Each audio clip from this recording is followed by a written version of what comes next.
O ministro Teori Zavascki do Supremo Tribunal Federal mandou soltar todos os presos da Operação Lava Jato. Ele também pediu que a Justiça do Paraná envie o caso para o Supremo. Zavascki explicou a decisão dizendo que, como existem indícios de envolvimento de deputados federais no esquema de lavagem de dinheiro, o caso deve ser julgado pelo STF.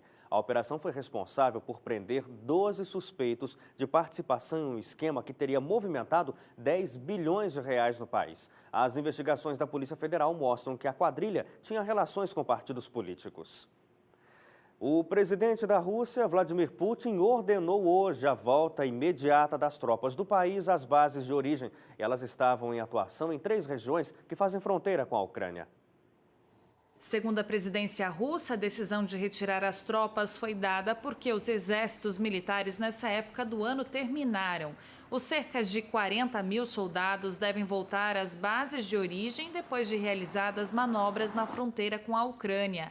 A medida acontece a menos de uma semana das eleições na Ucrânia e pode contribuir para diminuir as tensões entre o Ocidente e a Rússia.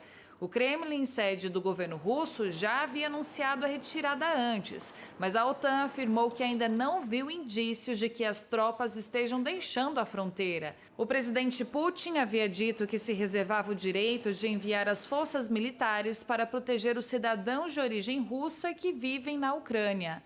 Toda a crise começou em novembro do ano passado, quando o então presidente Viktor Yanukovych desistiu de assinar um acordo de livre comércio com a União Europeia. Segundo Yanukovych, era melhor para o país estreitar as relações com a Rússia. A decisão dividiu o país, levando milhares de pessoas a protestarem, principalmente na capital Kiev. Depois de meses de manifestações, em fevereiro deste ano, o presidente Yanukovych foi destituído do poder e novas eleições foram convocadas para maio. A criação de um novo governo pró-União Europeia aumentou as tensões na península da Crimeia de maioria russa. A República Autônoma realizou um referendo e decidiu aderir à Rússia. O governo de Vladimir Putin aceitou o resultado e incorporou a Crimeia ao território do país. Decisão que potências ocidentais, como os Estados Unidos e países europeus, desaprovaram.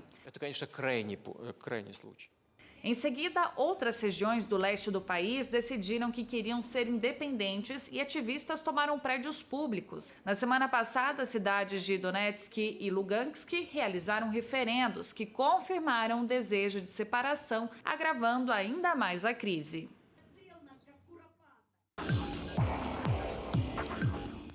Pelo menos 162 mil pessoas morreram em 3 anos de conflito no país, segundo o Observatório Sírio para Direitos Humanos.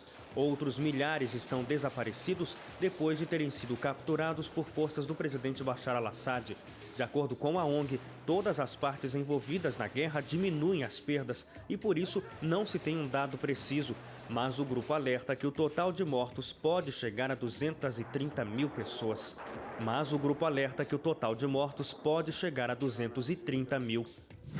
Na Colômbia, uma explosão em um ônibus matou 32 crianças com idade entre 1 e 8 anos. Elas voltavam de uma missa no norte do país e estavam acompanhadas de 2 professores.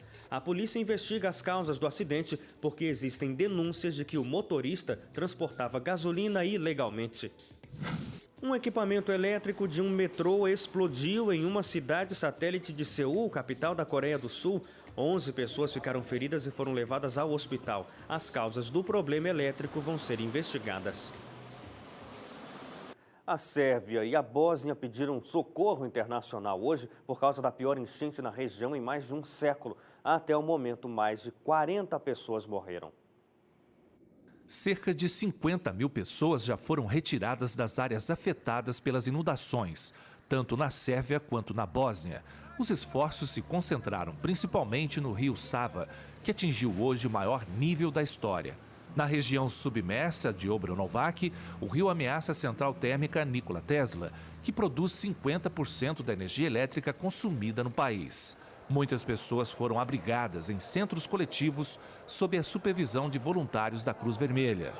Vários países da União Europeia e a Rússia enviaram equipes de resgate, medicamentos e alimentos básicos. Uma pesquisa mostra que o derretimento do gelo na Antártida duplicou em relação à última medição, que foi realizada há 3 anos. Dados coletados pelo satélite europeu Criosat mostram que o continente gelado perde agora cerca de 160 bilhões de toneladas de gelo por ano. Se mantido nesse nível, o degelo é suficiente para aumentar o nível dos oceanos em quase 0,5 milímetro por ano, o que poria em risco arquipélagos e regiões litorâneas. A região leste da Antártida, que nos últimos estudos aumentava a quantidade de gelo, agora está estável. Em São Paulo, não faltou gelo, pelo menos ontem. Os moradores da capital paulista tiveram uma intensa chuva de granizo. A temperatura chegou a cair 7 graus em cerca de 1 hora por causa do gelo. Os meteorologistas explicam que o gelo se formou em nuvens muito altas, em uma atmosfera muito fria e temperaturas de até 55 graus negativos. Um gelo assim pode demorar para derreter, por isso a prefeitura foi fazer a retirada em alguns locais durante o dia. A última chuva de granizo na capital paulista tinha acontecido em 2010. De acordo com a Companhia de Tecnologia de Saneamento Ambiental, o ar de São Paulo está melhor se comparado com anos anteriores. Você vai saber agora como é feito o trabalho de avaliação do ar pela CETESB e quais os problemas de saúde que o ar poluído pode causar. Pouca chuva e clima seco. A falta de umidade no ar contribui para o aumento de doenças respiratórias.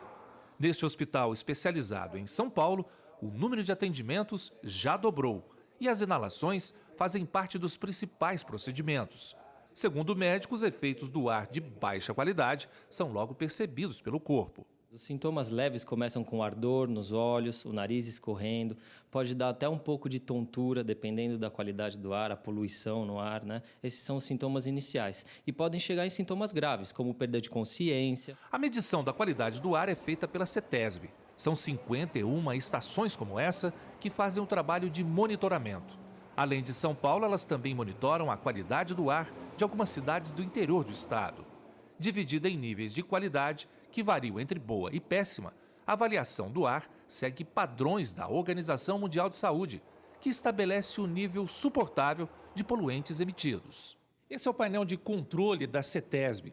Em cada ponto desse, existe uma central que faz o controle de ar. É através daqui que a CETESB pode observar, fazer um monitoramento melhor dessas áreas. Nós estamos aqui com a Maria Helena, que é do controle de ar da CETESB, que vai explicar como funciona. Então, a qualidade do ar ela pode ser classificada em boa, moderada, ruim, muito ruim ou péssima. Aqui a gente consegue ver essa qualidade em tempo real. Então, hoje aqui, na região metropolitana de São Paulo, nós estamos com várias estações com qualidade moderada, né, principalmente pelas poeiras, pelas partículas inaláveis.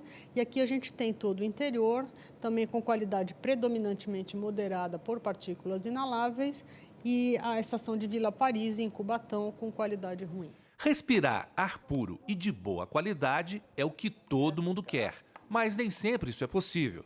Aqui no Parque do Ibirapuera, em São Paulo, dá para sentir o que acontece quando respiramos um ar saudável. A gente sente mais conforto, mais disposição, menos cansaço. Dura encontrar esse ar bom, né? Os moradores de São José dos Campos encontraram. Segundo a Organização Mundial de Saúde, o município é o local que oferece a melhor qualidade de ar do interior de São Paulo.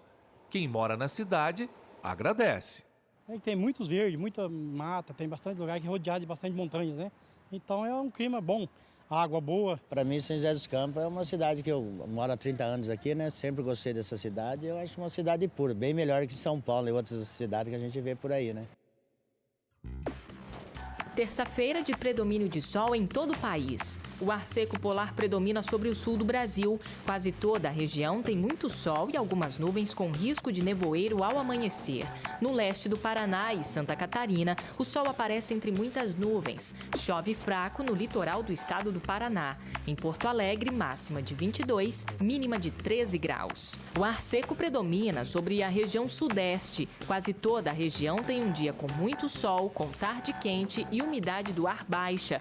O nordeste de Minas Gerais continua com muitas nuvens. Risco de nevoeiro ao amanhecer na capital, nas serras e vales. No Rio de Janeiro, máxima de 27, mínima de 13 graus. O sol aparece em todo o centro-oeste. Algumas nuvens crescem no decorrer do dia e há previsão de chuva a partir da tarde sobre Mato Grosso, norte de Mato Grosso do Sul e na divisa entre Goiás e Mato Grosso e Tocantins. Em Campo Grande, máxima de 29, mínima de 17 graus. Sol e tempo seco na Bahia, no Piauí, no Ceará, na Paraíba, em Pernambuco, Sergipe e Alagoas. Chove no litoral da Bahia e de Pernambuco, no litoral do Rio Grande do Norte e também da Paraíba. Sol e chuva à tarde e à noite nas outras áreas. Em Salvador, máxima de 29, mínima de 23 graus. Tempo seco e firme apenas no centro-norte do Amapá e no Pará. Em Roraima e no Amapá, chove a qualquer hora do dia. Nas demais áreas do norte, dia com sol e pancadas de chuva, principalmente à tarde e à noite. Em Belém, máxima de 32, mínima de 23 graus. Agora são 7h22 no horário de Brasília e ainda hoje, idosos precisam se prevenir contra acidentes. O número de quedas tem aumentado, segundo o Ministério da Saúde.